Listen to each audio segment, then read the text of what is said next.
isso. A palavra do Pai, ela é maravilhosa porque ela quebranta. Isso que ele falou aqui, eu fui tão edificado com aquele irmão ali, tão precioso, né? Tão gostoso, interesse pela mãe, falar de Jesus pela mãe. Que delícia isso, né?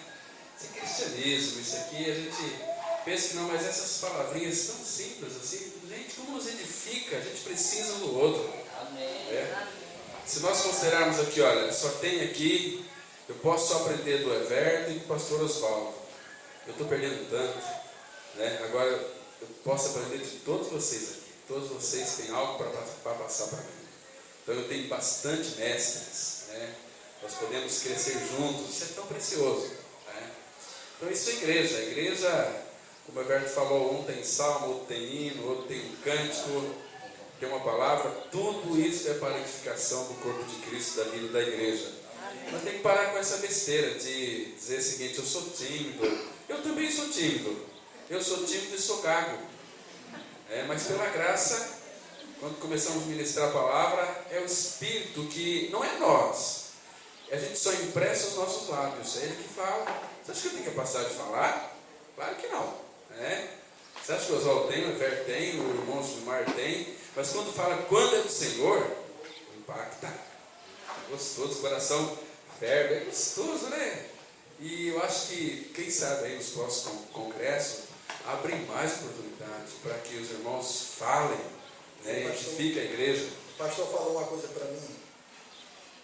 Você falou, você tem falado algumas coisas para mim muito importantes. Você falou para mim de valorizar cada irmão, porque cada um tem algo a contribuir. E às vezes irmãos insignificantes, a gente acha que não tem tanta importância no corpo, e são esses irmãos que são assim, a gente percebe que a ação desses irmãos, o Senhor no corpo, faz a diferença. Então eu quero falar amanhã sobre isso.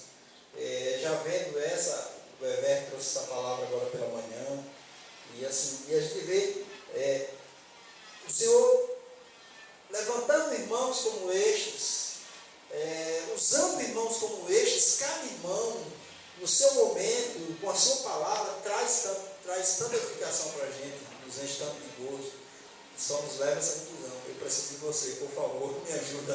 Amém. É verdade. Um ao outro. Irmãos, e com esse punhadinho de gente, pode impactar Aracati, aliás, todo o estado do Ceará, que nós sonhamos tão pequeno.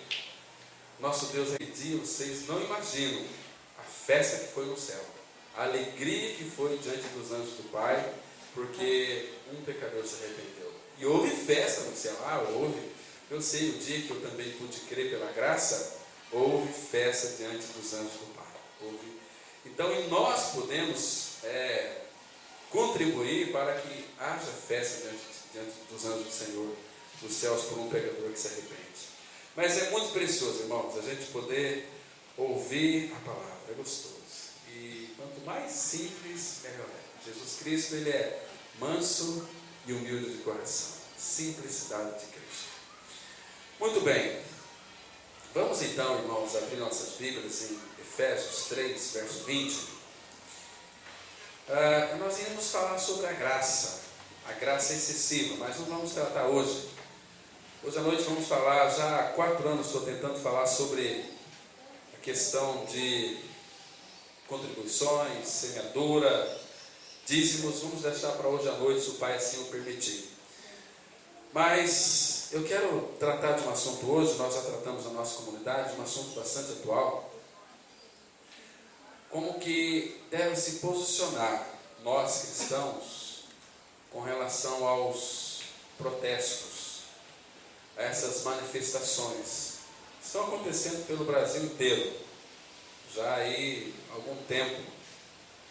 E qual deve ser o nosso posicionamento com relação a isso? Se nós devemos então protestar, levantar nossa bandeira e então clamar contra os governantes, ou então qual é o nosso posicionamento diante disso?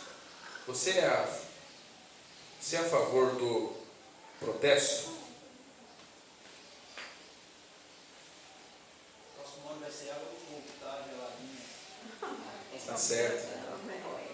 Então, irmãos, vamos ficar com isso aqui em mente. Não sei como está o seu coração, como você pensa com relação ao protesto. Se de repente surgir uma manifestação aqui na cidade de Aracati e você for convocado, qual que é a tua posição diante do Senhor? Esses protestos, qual que é a finalidade de tudo isso? Qual é o ganho com tudo isso? Então nós vamos hoje analisar um pouquinho sobre essa questão de protestos. Efésios 3:20, a palavra de Deus ela diz assim: ora, aquele que é poderoso para fazer infinitamente mais do que tudo quanto pedimos ou pensamos, conforme o seu poder que opera em nós. Aleluia. Vamos ter uma palavra de oração. Pai, tua palavra revela que tu és poderoso para fazer. E o Senhor faz todas as coisas perfeitamente.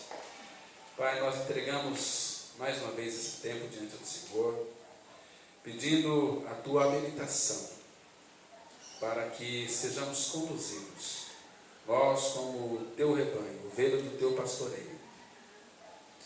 Queremos as tuas orientações, Pai, sobre este assunto de protesto, onde nós vemos também, Pai, muitos crentes se levantando contra as autoridades.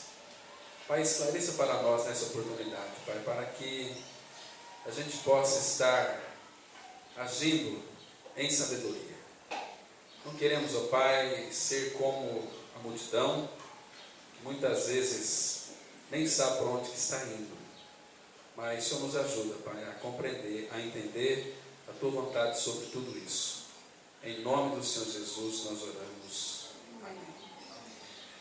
Irmãos, eu sei que vocês viram pela televisão, pela imprensa escrita, falada, que no Brasil houve muitos protestos. Aliás, tudo se convergiu depois em badernas. Mas nós somos filhos de Deus, e aqui entenda uma coisa: eu não estou aqui de fato apoiando que nós devemos ficar calados. O nosso Pai, nosso Deus, segundo está escrito lá em Salmo 7, versículo 11, Ele é o Deus que sente indignação todos os dias. Todos os dias nosso Pai fica indignado. E segundo está escrito na palavra de Deus, que nos últimos dias haveriam uma multiplicação da iniquidade, o amor de muitos se esfriaria. Agora, naquilo que concerne a esses protestos, a gente vê também esse marcha para Jesus, uma forma de chamar a atenção, como que o Pai também vê isso, nós vamos estar analisando hoje aqui. Quando nós não cremos que Deus pode fazer, nós vamos protestar. É uma maneira de revelar a nossa indignação contra uma autoridade que está sendo injusta. Agora, irmãos, uma coisa deve ficar bem clara em nossa mente. Toda autoridade que foi levantada, instituída, foi por Deus. E todas as vezes que um filho de Deus se levanta contra qualquer autoridade em protesto, esse protesto é diretamente contra o Senhor, contra o Pai. Na época de Moisés, aqueles povos começavam a murmurar, reclamar por uma série de coisas. O protesto já existia. Então, Moisés diz o seguinte, lá em Êxodo 16:8, quem somos nós para que vocês murmurem contra nós? As vossas murmurações não são contra nós, mas são contra o Senhor. E se você ler, por exemplo, Romanos 13, você vai verificar ali, Pedro também vai dizer, que toda a autoridade foi constituída por Deus. Então nós não devemos nem apoiar e nem se levantar para protesto, para que a gente venha achar que através dos protestos vai mudar alguma coisa. Muda, mas do jeito do mundo. Agora, esse texto aqui, amados, fala que Deus é poderoso. Poderoso só tem um, que é o nosso Pai Celestial. Até mesmo o diabo, ele é servo de Deus. Vocês se lembram de Jó? Satanás, ele é um servo bravo, um servo rebelde, mas ele é servo. E ele achou que estava fazendo ali um estrondo na vida de Jó, arrebentando com Jó. Muito pelo contrário, mas por detrás, ali estava a mão de Deus trabalhando na vida de Jó. Satanás era só um servo. Quando nós entendemos, irmãos, e não só sabemos, mas entramos numa realidade espiritual de que Ele, o nosso Pai, é poderoso para fazer infinitamente mais do que tudo quanto pedimos ou pensamos, conforme o seu poder, o poder dele que opera em nós. Então, qual deve ser a nossa atitude com relação aos nossos governantes? Um ponto aqui, que muitos de nós temos falhado nesse aspecto. Você quer viver uma vida tranquila, mansa, maravilhosa, uma vida bem agradável, com relação aos governos, com relação a toda a autoridade? Faça uma coisa, interceda por eles. 1 Timóteo capítulo 2, verso 1 e 2, nós temos aqui a orientação que o apóstolo Paulo passa para nós. Muitos de nós somos tão negligentes, né? E por que muitos não fazem isso? Porque, irmãos, orar é luta, é uma luta, né? Vamos ler aqui, 1 Timóteo 2, 1 e 2. Antes de tudo, pois, exorto que se use a prática de súplicas, orações, intercessões, ações de graças, em favor de todos os homens, em favor dos reis e de todos os que se acham investidos de autoridade, para que vivamos vida tranquila e mansa, com toda piedade e respeito. Muito bem. Então aqui, observe que antes de tudo, a exortação é que se use a prática de súplicas, orações. Orar nós sabemos o que é. E o que é suplicar? O que é súplica? A súplica, ela está mais envolvida aqui numa repetição. É que você está orando, você ora, entrega diante do Senhor, ora pelos governantes. Eu tenho orado, graças ao Senhor, tem colocado esse encargo no meu coração, e nós devemos usar essa prática, interceder, irmãos, pelos nossos governantes, pelo presidente da República, não fazer pilhérias com eles. Olha, Dilma é isso, Lula, aqueles dedos cortados. Então isso é tudo contra o Senhor. Temos que orar para eles, orar por eles, né? Súplica é aquela... Súplica é você dizer assim: meu pai, mas olha pai, a gente consegue expressar.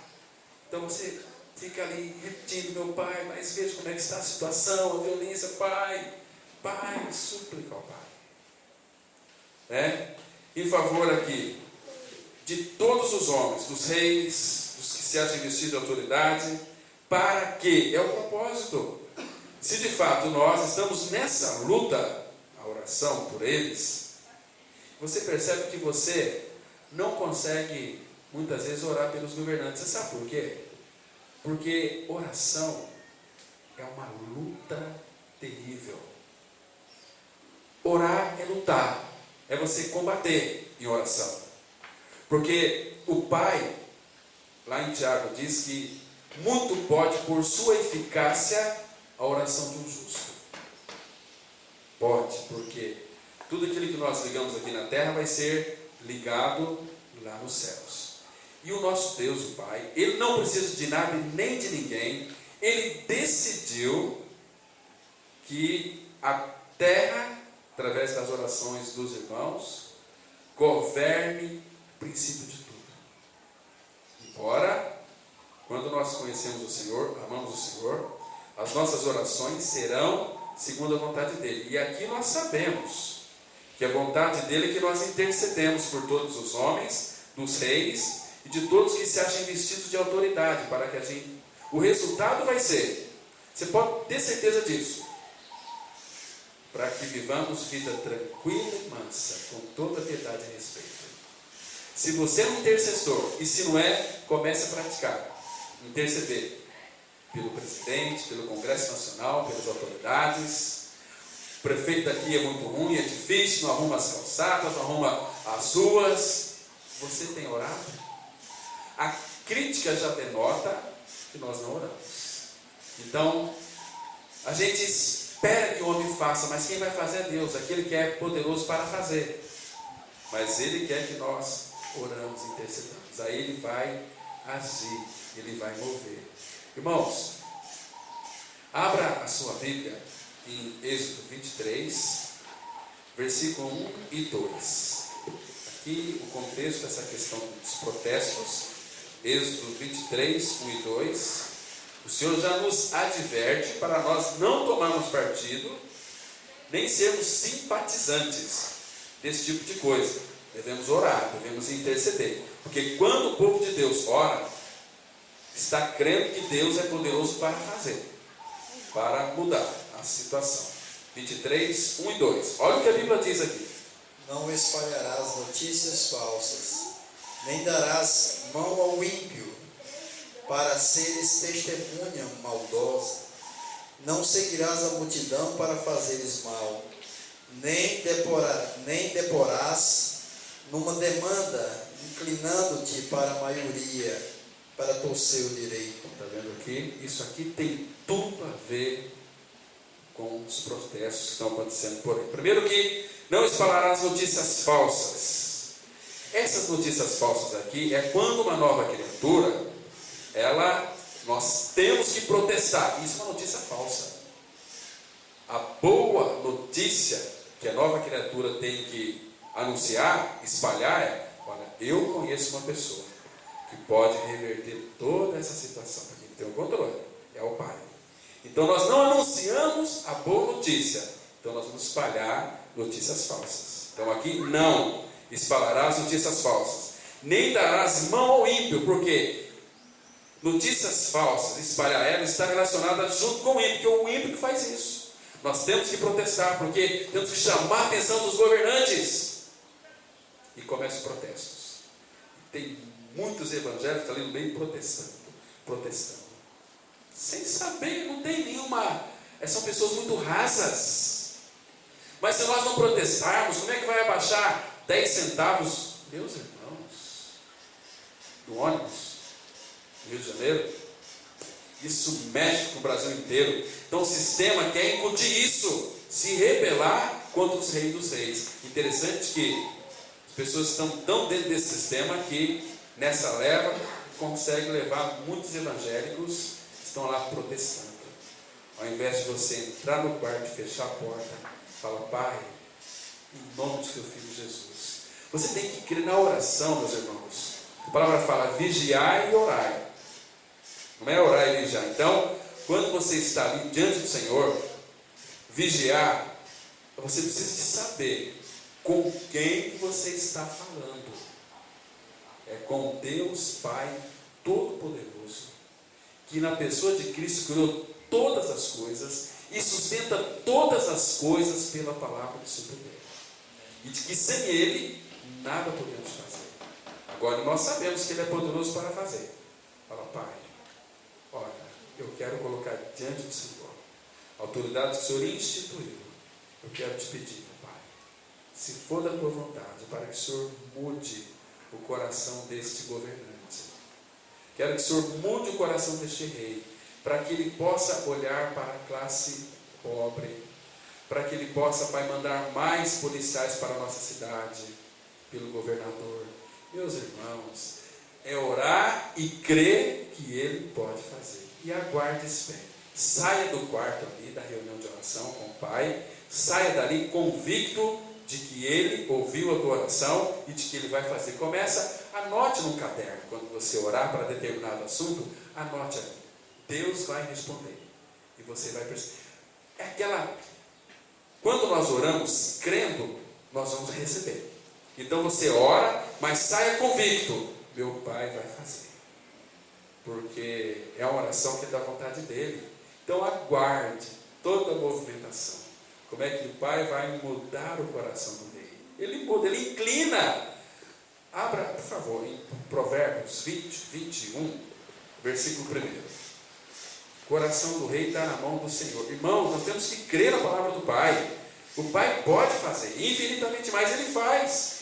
21, verso 1. Olha que texto precioso, irmãos.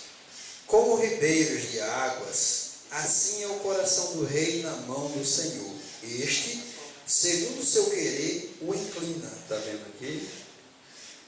Como os ribeiros de águas, é o coração do rei na mão do Senhor. Este, segundo o seu querer, o inclina. Mas o Pai vai inclinar o coração do rei e dos governantes se os seus filhos aqui orarem. Pai, muda o coração, faz com que ele olhe para essa violência. Ele vai fazer isso.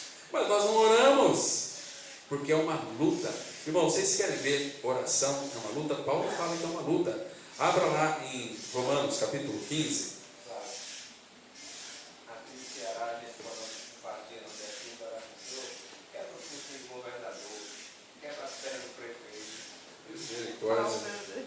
Quebra o cara está dizendo aqui que quebrou o focinho do governador.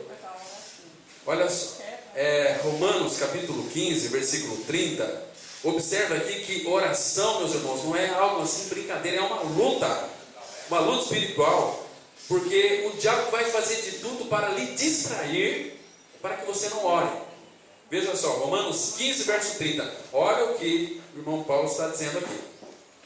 Rogo-vos, pois, irmãos, por nosso Senhor Jesus Cristo, e também pelo amor do Espírito, que luteis juntamente comigo nas orações a Deus a meu favor. Então, observa aqui, Paulo está dizendo que por nosso Senhor Jesus Cristo e também pelo amor do Espírito, que luteis juntamente comigo nas orações a Deus. Oração é luta, por isso que muitos não são derrotados, porque não querem lutar. Nossa vitória está aqui. É você dobrar o joelho diante do Pai. Falar, Pai, é uma luta, irmãos.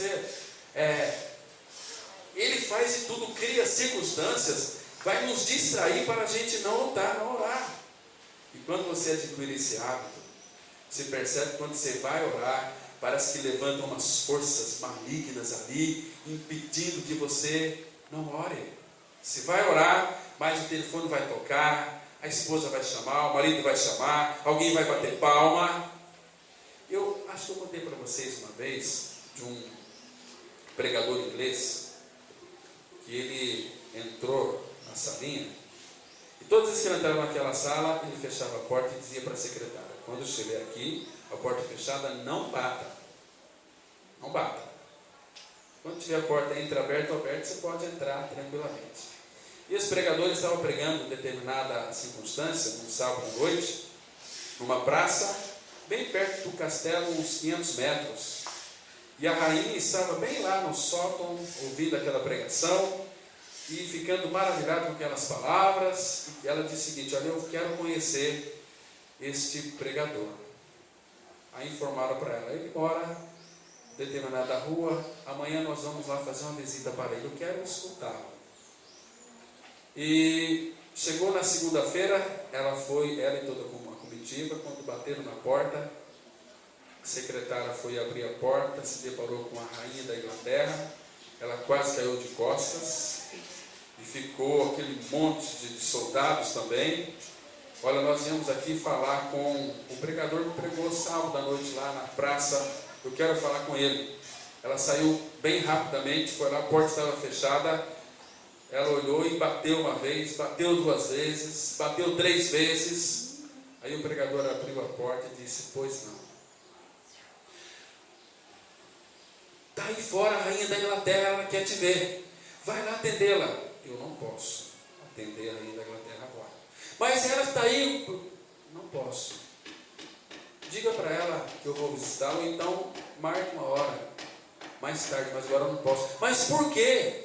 Porque eu estou em audiência com o Rei dos Reis. Amém. Eu não posso atender a rainha da Inglaterra agora. Então, quando tem esse hábito, nós vamos ver, tem valores humanos, o Pai é que vai fazer tudo isso. E essa multidão que estão protestando, muitos deles não sabem nem para que está protestando. Deixa eu citar alguns exemplos bíblicos aqui. Abre Mateus capítulo 21. Mateus 21, vamos ver aqui uma coisa tão preciosa. Quando Jesus entrou em Jerusalém, veja aqui o que aconteceu. Mateus 21, leia do 8 ao 11.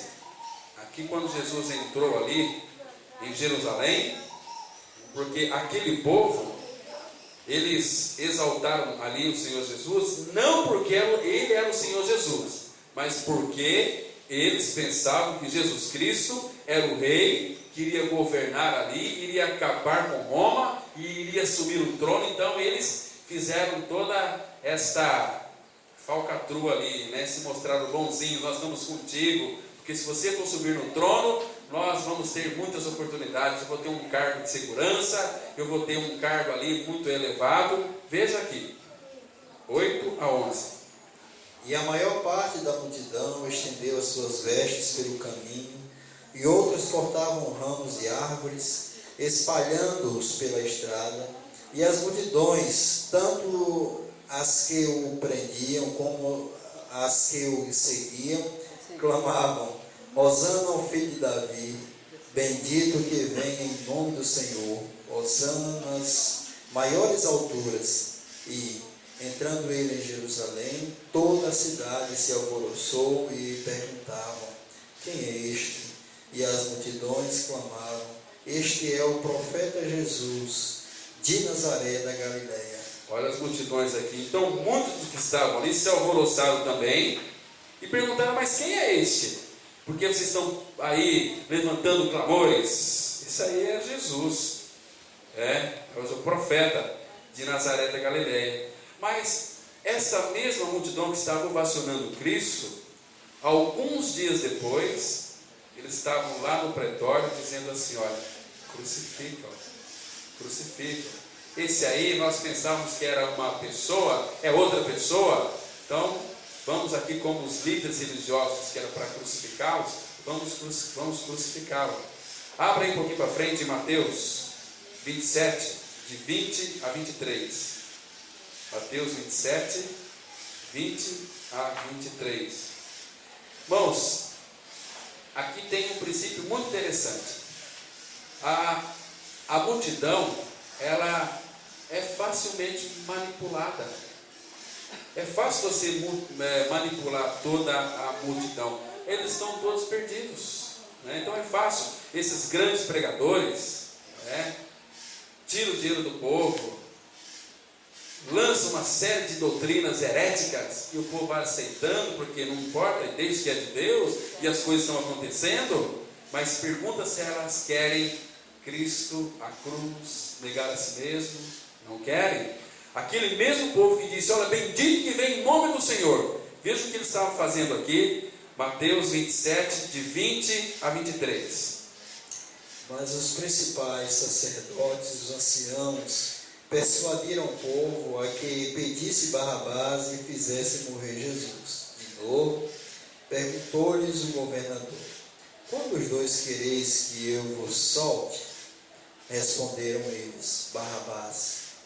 Replicou-lhes Pilatos: que falei então de Jesus, chamado Cristo? Seja crucificado.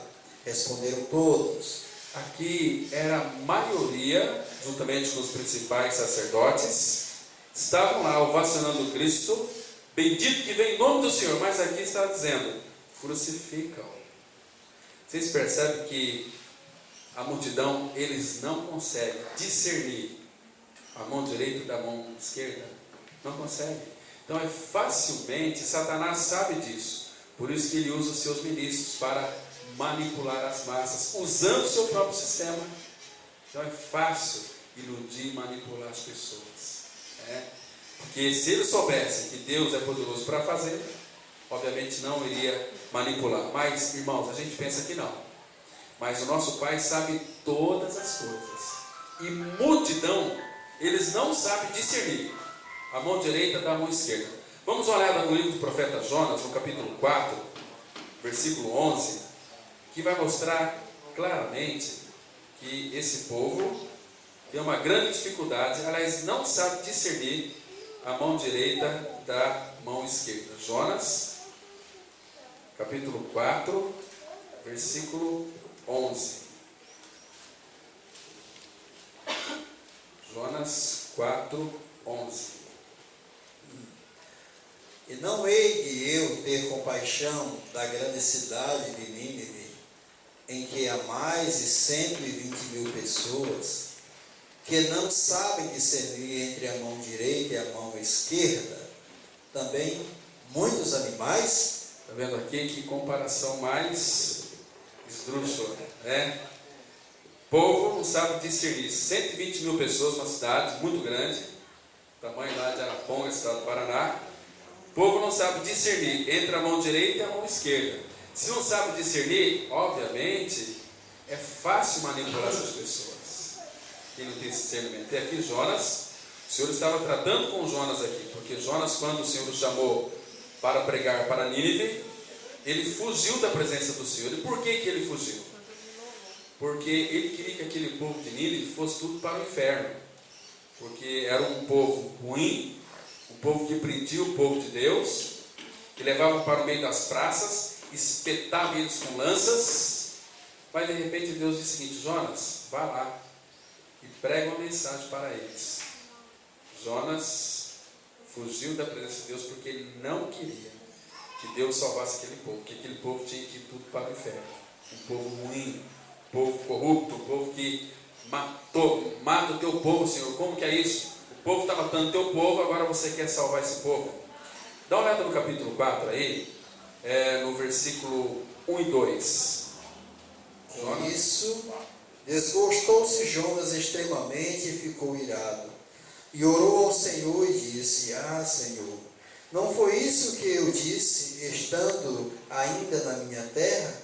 Por isso me adiantei, fugindo para Tarsis, pois sabia que és Deus clemente, misericordioso e tardio em graça, grande benignidade, e que te arrependes do mal. Está vendo aqui? Então, Jonas não queria pregar porque ele sabia. Ele fugiu porque ele sabia que Deus é clemente. Ele é perdoador, piedoso, clemente, misericordioso, tardio em irar-se, grande benignidade, e te arrepende do mal. Aí ele teve que, Jonas falou não. E Jonas pregou lá contra a sua vontade, mas a mensagem é uma mensagem só, uma única mensagem. Ainda 40 dias e Nínive será subvertida. Ainda 40 dias e Nínive será subvertida. Então aquela palavra que era do Senhor tocou no coração daquele irmãos tão ruins, tão terríveis, né, daquela multidão de pessoas. Aí Jonas ficou tão desgostoso, ficou irado, nervoso. Mas por que salvar esse povo? Esse povo tem que ir para o inferno. Mas Deus disse: não, Jonas, eu amo esse povo. Eu sei que esse povo vai crer com a minha pregação. Eu quero usar a tua boca. Você vai anunciar a eles a minha palavra, não outra. Jonas obedeceu, mas ficou irado, macambúzio, e pediu até para que o Senhor tirasse a vida dele. Aí o Senhor foi tratar com ele bem, de uma forma tão preciosa. Cresceu a lição que ele deu aqui, aquela pé de, como é que chama aqui? Uma amendoreira. Fez nascer uma planta, né, que subiu por cima de Jonas, fizesse sombra sobre a cabeça dele. E mais tarde Deus colocou um verme para comer o talinho da planta. Ela secou, Jonas ficou irado porque a planta secou. Aí Deus disse: Jonas, se você teve compaixão aí dessa plantinha, não haveria eu de ter compaixão da grande cidade de Nínive, que há mais de 120 mil pessoas que não sabem discernir entre a mão direita e a mão esquerda? Amados, uma coisa que é certa: a multidão, ela sempre vai mudar de opinião, e vai mudar bem rapidamente. Eles não têm um conceito formado. Eu quero isso e vou lutar por isso. Isso no seu idealismo. Mas eles podem ser facilmente manipulados. Eles nunca têm uma opinião, porque a opinião, ela tem as suas variantes. Não tem firmeza, porque firmeza só Precisamos ter absolutos. E absoluto é a palavra de Deus. E a multidão, meus irmãos, ela sempre vai mudar de opinião. Lembra do apóstolo Paulo quando foi naquela ilha de Malta? Vamos olhar nesse texto lá, em Atos capítulo 28. Pedir para que o irmão lesse aqui, a partir do verso 1. 28, a partir do verso 1, vamos ler até o 6. Preste atenção nessa leitura, veja aqui como que as pessoas, elas mudam facilmente de opinião. Mas eles esperavam que ele viesse a inchar ou a cair morto de repente. 28, de 1 a 6. Perdão. Uma vez em terra, verificamos que a ilha se chamava Malta. Os bárbaros trataram-nos com singular humanidade, porque, acendendo uma fogueira, acolheram-nos a todos por causa da chuva que caía e por causa do frio. Tendo Paulo ajuntado e tirado à fogueira um feixe de gravetos, uma víbora fugindo do calor, prendeu-se-lhe a mão. Quando os bárbaros viram a víbora pendente da mão dele, disseram uns aos outros: certamente este homem é assassino, porque, salvo do mar, a justiça não o deixa viver. Só um pouquinho, observe aqui a primeira opinião deles, quando viram ali a víbora pendente na mão dele. Este homem é assassino, porque salvo do mar, a justiça não o deixa viver. A concepção deles era de que Paulo era assassino. Mas veja os 2 versículos finais. Porém ele, sacudindo o réptil no fogo, não sofreu mal nenhum. Mas eles esperavam que ele viesse a inchar ou a cair morto de repente. Mas depois de muito esperar, vendo que nenhum mal lhe sucedia, mudando de parecer, diziam ser ele um Deus. Qual foi a primeira opinião que ele teve de Paulo? Assassino. Depois, viram que nenhum mal sofreu, mudaram de opinião. Esse aí, ele é um Deus. É um Deus. Percebe que como é fácil? Por isso que hoje os homens conseguem manipular facilmente as massas. O Brasil é uma massa de pessoas. Os governos manipulam facilmente. Eles dão um anestésico, época de carnaval. Depois tem os efeitos do carnaval. Quem vai ganhar com isso são os grandes. Depois o povo lá vai protestar, fazer quebra-quebra. Não conhece o Senhor, irmãos. Porque o nosso Pai, Ele é poderoso para fazer infinitamente mais. Se nós cremos que Ele pode fazer, vamos interceder que Ele vai fazer. E muitos que estão protestando nem sabem por quê. Tem um texto aqui bem pertinho, em Atos capítulo 19. Nós já estamos terminando. 19. Vamos ler aqui a partir do verso 23 ao 27. 19, 23 ao 27. Preste bem atenção aqui, que envolve a questão da multidão. Por esse tempo, houve grande alvoroço acerca do caminho, pois os ourives, chamado Demétrio, que fazia de prata nichos de Diana, e que dava muito lucro aos artífices, convocando-os juntamente com outros da mesma profissão, disse-lhes: Senhores, sabeis que deste ofício vem a nossa prosperidade, e estáis vendo e ouvindo que não só em Éfeso, mas em quase toda a Ásia, este Paulo tem persuadido e desencaminhado muita gente, afirmando não serem deuses os que são feitos por mãos humanas.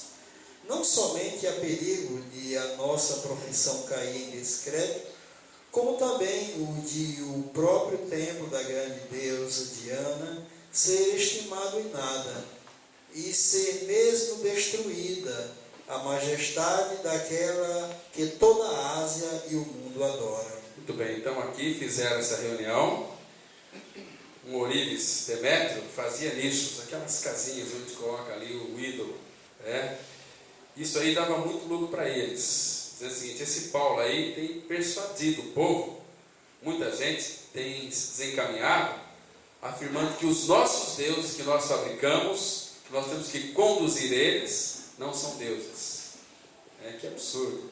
Um Deus que você fabrica é a mesma coisa que o bezerro de ouro. Quando fizeram ali o bezerro de ouro, esse aí é o nosso Deus. Então, se esse Deus tem que ir daqui para lá, temos que conduzir ele. Então, acontecia aqui. Mas por detrás aqui estava o lucro deles, o ganho deles. Eles estavam com medo de perigo aqui, da profissão deles cair em descrédito. É profissionalismo. Como também o do próprio templo da grande deusa, Diana, ser estimado em nada, e ser destruída a majestade daquela que toda a Ásia e o mundo adoram. Então ele falou isso para toda a multidão. E a multidão começou então a protestar contra o apóstolo Paulo. Queria prendê-lo. Agora veja o verso 32 aqui, como que estava a multidão. Uns, pois, gritavam de uma forma, outros de outra, porque a assembleia caíra em confusão e, na sua maior parte, nem sabiam por que motivo estavam reunidos. Muitos ali nem sabiam por que motivos eles estavam reunidos. Estavam gritando, estavam protestando. Uns gritavam de uma forma, outros de outra forma, e caiu uma grande confusão ali. Na sua maior parte, nem sabiam por que motivo eles estavam reunidos ali. Então, assim, há muitos que são envolvidos nesse protesto, às vezes sem saber porquê, mas quer estar no meio, quer estar em evidência, quer estar na mídia, e começam aí, gente, não conhecem. O que é pior é que muitos evangélicos participam e apoiam desse tipo de coisa. Mas, meus irmãos, a nossa suficiência nunca vem de homens, vem do Senhor. Então, quando a gente entrega diante do Senhor, ora a Ele nessa luta, nessa batalha espiritual, pedir para que Deus, então, abençoe os governantes.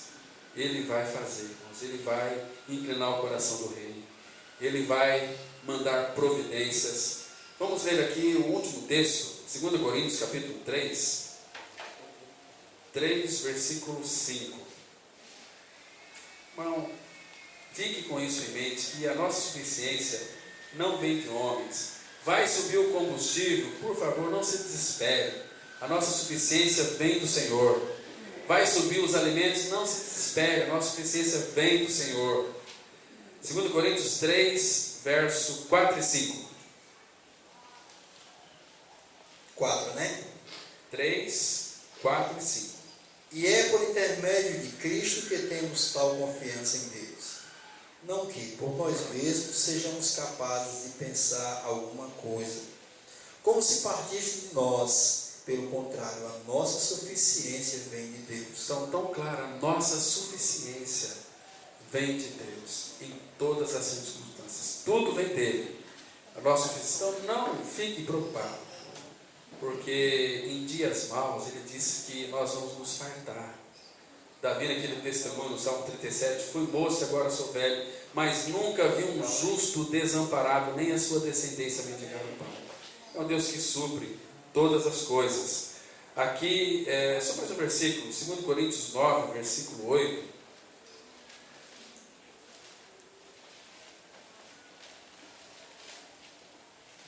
Coríntios 9, verso 8. Hoje à noite a gente vai tratar mais um pouquinho sobre esse aspecto aqui, que envolve a sementeira, mas veja o que a Bíblia diz aqui. Deus pode fazer-vos abundar em toda graça, a fim de que, tendo sempre em tudo ampla suficiência, superabundeis em toda boa obra. Então, sempre é a palavra do Pai. Deus pode fazer-vos abundar em toda graça, a fim de que, tendo sempre, palavrinha gostosa, sempre, em tudo, ampla suficiência, superabundeis em boa graça, em boa obra. Você vai ter tanta coisa do Pai. Pastor, eu queria fazer uma pergunta. Aquela parte que Jesus está no templo. Como eles estavam fazendo, no caso do pessoal ia para a festa dos tabernáculos, sacrificar animais. Então muitos, por morar muito longe, vinham e ali eles vendiam. Então compra aqui no templo, porque são os animais escolhidos, os animais perfeitos, pronto para o abate, para ser sacrificado. E não era esse o propósito ali da casa de Deus. Jesus Quando entrou ali, o zelo da casa do Pai o consumia. Agora Jesus, como que ele é o dono da casa, aquele templo de Salomão era uma figura do nosso corpo também, figura da igreja, os 3 compartimentos aqui. Jesus ele ficou indignado. Agora tem uma ira que é uma ira santa, uma indignação, como o Pai tem indignação todos os dias, porque a palavra fala que ele estava vendendo ali, Jesus muito tranquilo, estava tecendo ali tipo de um rei, uma corda ali. Então demorou muito tempo, segundo alguns estudiosos dizem que ficou ali mais ou menos 1h30.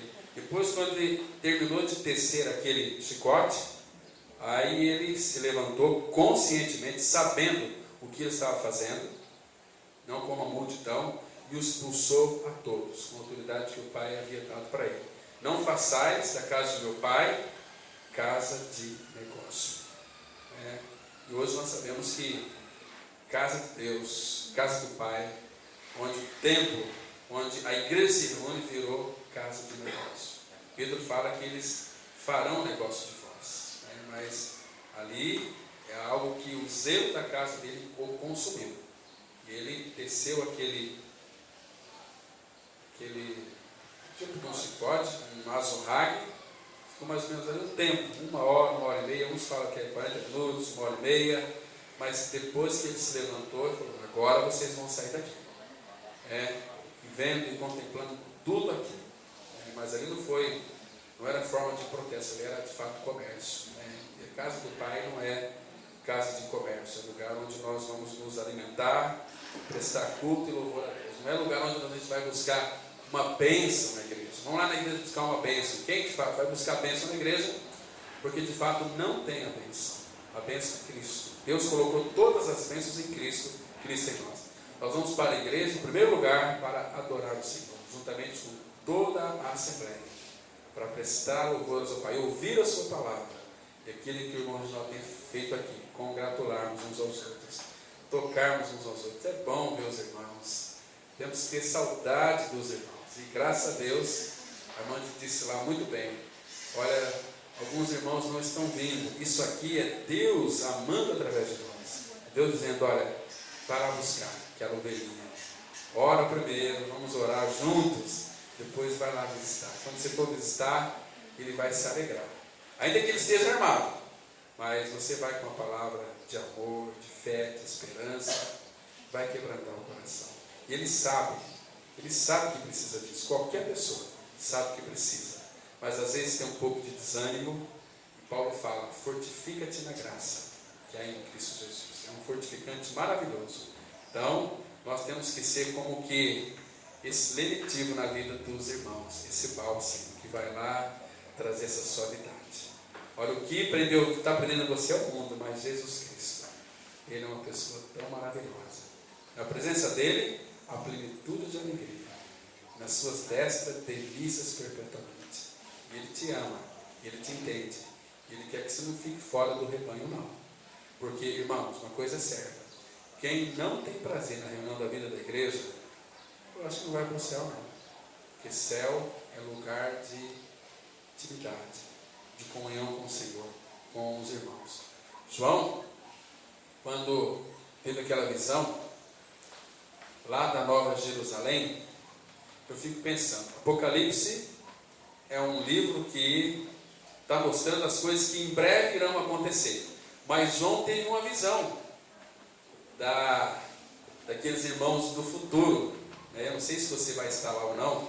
Será que João viu você e a mim? Será que você, quando João olhou aquela visão linda, será que você estava ali também? Vamos ler esse texto ali? Abra lá em Apocalipse capítulo 7 e nós vamos orar. Apocalipse capítulo 7. Vamos ler aqui alguns versículos preciosíssimos, irmãos.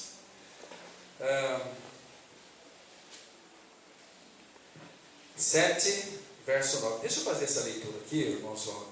Ele diz assim, olha, Apocalipse 7, verso 9. Depois destas coisas vi. João está passando para nós aquilo que ele viu. E eis grande multidão que ninguém podia enumerar. Quem que é essa grande multidão?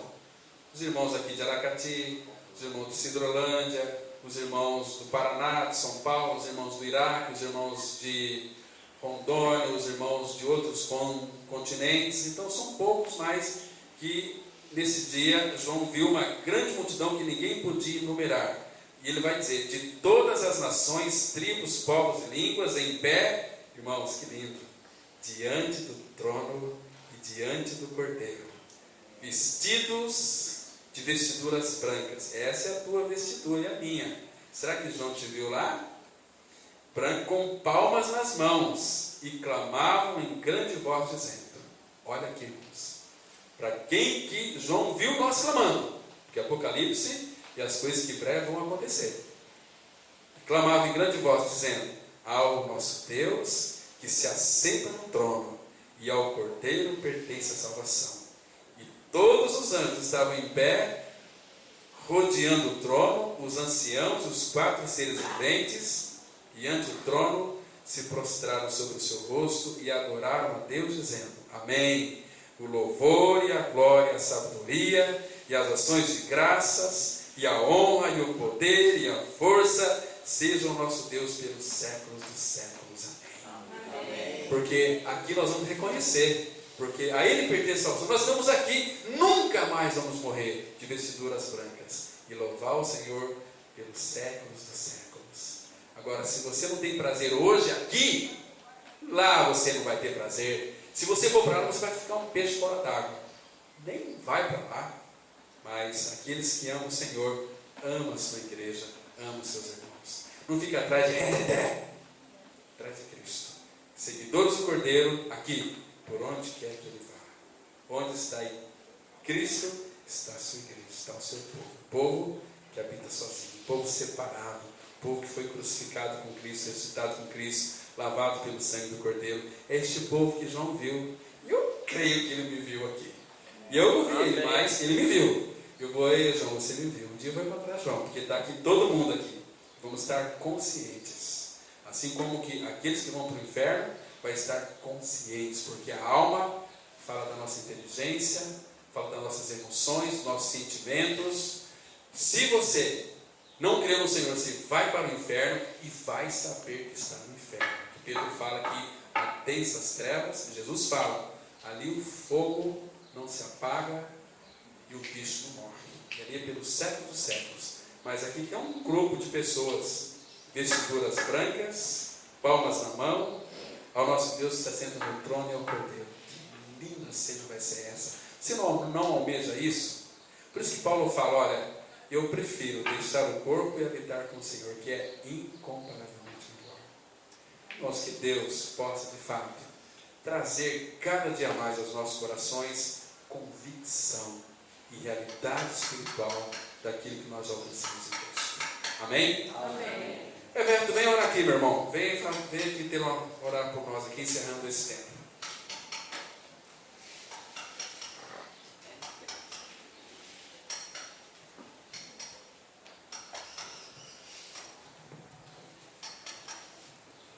Senhor, muito obrigado por mais um dia. Nós estamos aqui para ouvir uma voz vem direto do teu trono, Pai.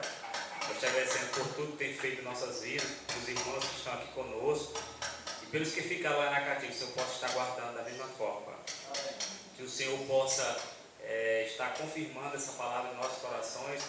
Teu Espírito, certamente, ele vai nos convencer que a multidão que nós devemos estar participando, a multidão é aquela que estará louvando no trono do Pai naquele grande dia, no grande final, Pai.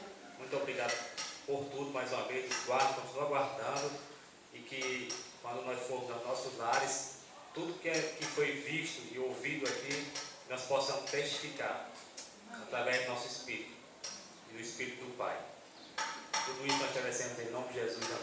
Amém. Amém.